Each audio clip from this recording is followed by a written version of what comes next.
Hi, we're getting ready to do our third card now for June, so let's get started. So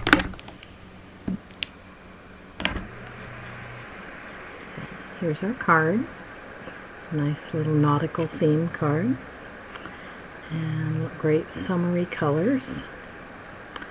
And if you're a big fan like I am of Baja Breeze, I just love that color. Okay. So, materials you're going to need for this card are a piece of Whisper White cut 5.5 by 8.5 and scored at 4 1/4. The fold is the left side of your card. Left side to you. Okay. You're also going to need a piece of Baja Breeze cut 3.5 by 5 inches. And a piece of Whisper White. Goodness, I'm getting kind of hoarse. 3.5 by 4 3/4. And a piece of Baja Breeze cut. Let me find my dimensions here. I'm not seeing them. My eyes aren't going there, so we'll just quickly measure it. It's 3 1/4 by 3. 3 1/4 by 3. And then the last piece is a piece of Whisper White cut 2 3/4 by 3. 2 3/4 by 3. Okay? And those will give you all your layers for the card. Okay? And you'll not attach any of those layers until they are complete.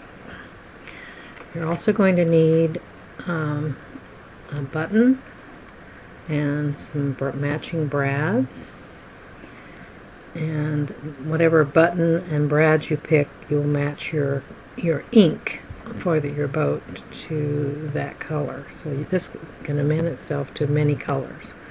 Okay, and then you'll need 2 pieces of ribbon that one piece to go across here. That is the shorter ribbon, and that one is, let me get my lengths here, 6 1/4, and then to make the bow is 7 inches. Okay. And then you'll need a piece of baker's twine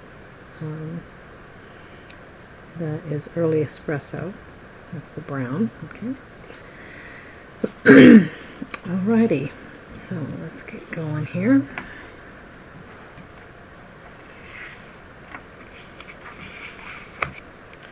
Alright, so to do the first layer of your card, you're going to need to add some texture to the Whisper White piece that measures 3.5 by 4 3/4, and we're going to use the Elegant Lines embossing folder to emboss and add texture to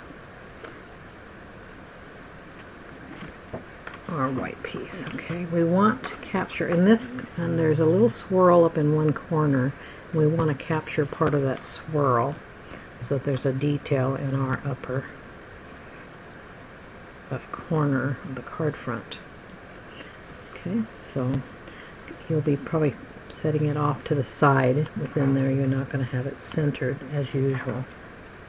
Okay, I've got my big shot just off camera, and I'm going to run that through.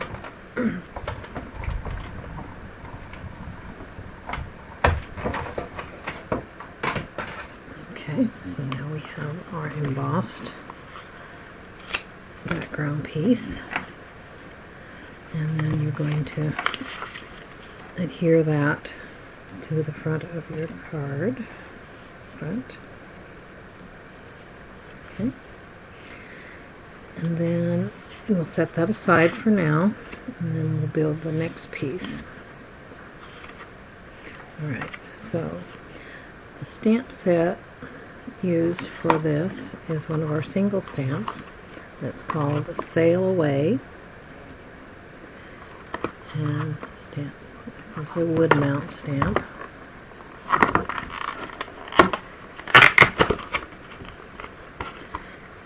I have mounted mine more to one side so that it's easier to see. But if you look under there, you can see where the center of the boat hole water is, so that's an easy guide also for knowing where your edges are and centering your boat. And I used Pear Pizzazz for my ink, but you'd want to coordinate your ink with your button and your brads, whatever brads you pick to go on there. So the brads and the button and the ink for your sailboat should go together. This gives you more flexibility with this card. Okay. By the magic of science, we suddenly have a stamped image. Okay. And then you're going to add your stamped image to the Baja Breeze frame that fits around it. And then you're going to take your paper piercing tool and your matte pack. And if you looked at my card, sample card very closely, whoops, need the spongy bit down there to protect the table. This hard piece protects the table, and then this one allows you to pierce through, the spongy one, and then this one is a guide. And if you put it in the corner of the white piece, and you start in the corner and go down every other one, you should have good spacing on that. So 1, 2, 3. I tried to do it with these big holes over here, thinking I was centering it, eyeballing it. Not a good idea. Okay, don't do that. So as you can see, mine are kind of zigzaggy. Not good. Yours will be better. Okay. Then you're going to insert your brads and open the backs. And then you're going to attach that. I'm not going to do that step. And I'm not assembling all this because this is going to go into a kit for one of our gals. Okay. Alright, so then you'll attach that using snail. Then you're ready to add your ribbon. And you'll take your shorter ribbon of the two and apply a snail to the back of it and wrap it around. Okay. Then you'll take the longer piece. Oops, I got the small piece. This is the small piece. Good thing I wasn't gluing, huh? So I should turn that your direction. Alright. Center it up, Lorraine. Okay. So in your gluing reality, you'd have that wrapped around. So I'm not doing that, so this is going to be a little messy to look at because I'm not really doing it. Okay. And then you're going to make a crisscross bow.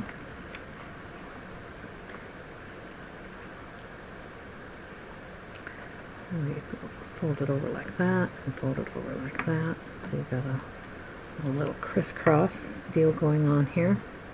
And then you'll take your baker's twine and wrap it around,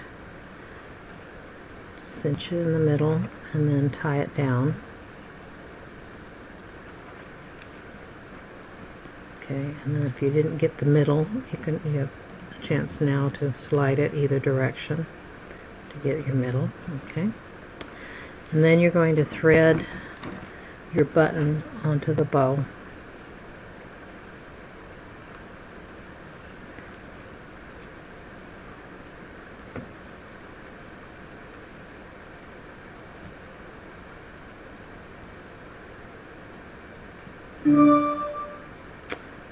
Okay, very pleased. That one went on without any spit. Okay, and then tie a second bow over the top of the button.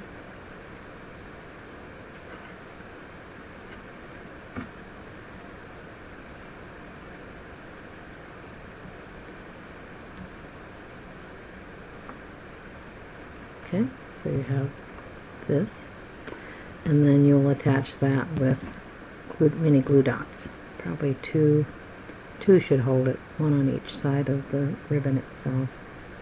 And press that down. Then you're ready to attach it to the front of your card. So leave a wide border of about 1/2 inch all the way around, and then come in with your snail and fill in that area. And then, not fill in, you know what I mean. Put as much glue as you think, snail as you think you'll need, and attach it to your front of your card.